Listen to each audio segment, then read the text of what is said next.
Antiques Roadshow comes to Spokane. Ticket holders turn out in record numbers to have their treasures appraised by the experts.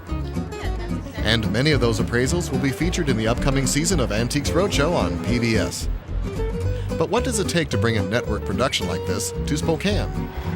We got about 50 of us traveling from Boston in order to put the event on. We're hiring another 15 to 20 people depending on the city in the location where we are, including camera, grips, you name it, we're hiring. And so that's the logistics of it.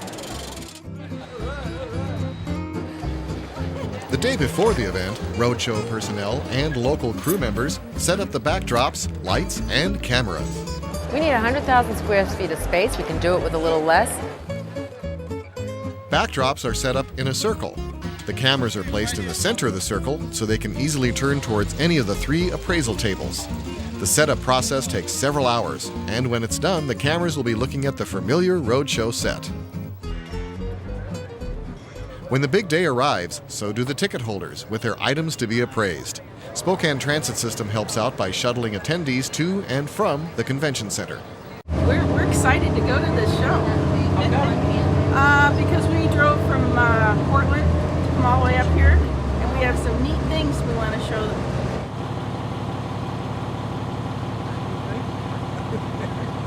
Attendees arrive ready to have their items appraised. This is when everything needs to run like clockwork. Oh, yes. Good morning, sir. Would you like a program for our show today? We have 110 volunteers recruited by KSPS to help us work. They came and worked yesterday to train for their jobs. 5,000 to 6,000 people are going to show up here. And we're responsible not only for them having a good time, a great appraisal, but their safety. And we want to make sure that everybody's trained, ready to greet a lot of people. That's a lot of people, a lot of stuff. How much did you pay for us? $1. $1.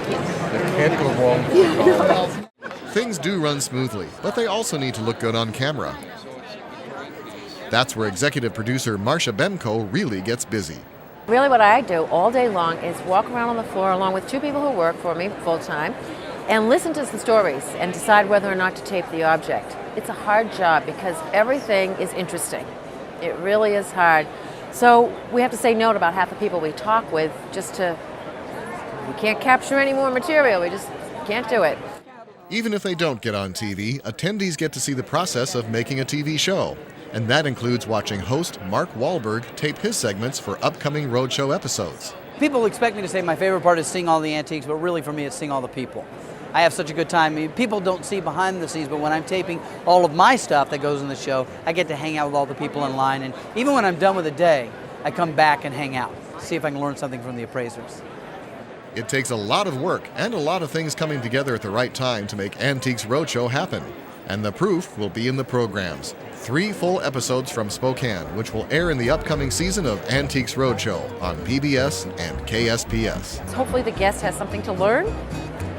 Hopefully our roadshow viewer has something to learn from it as well.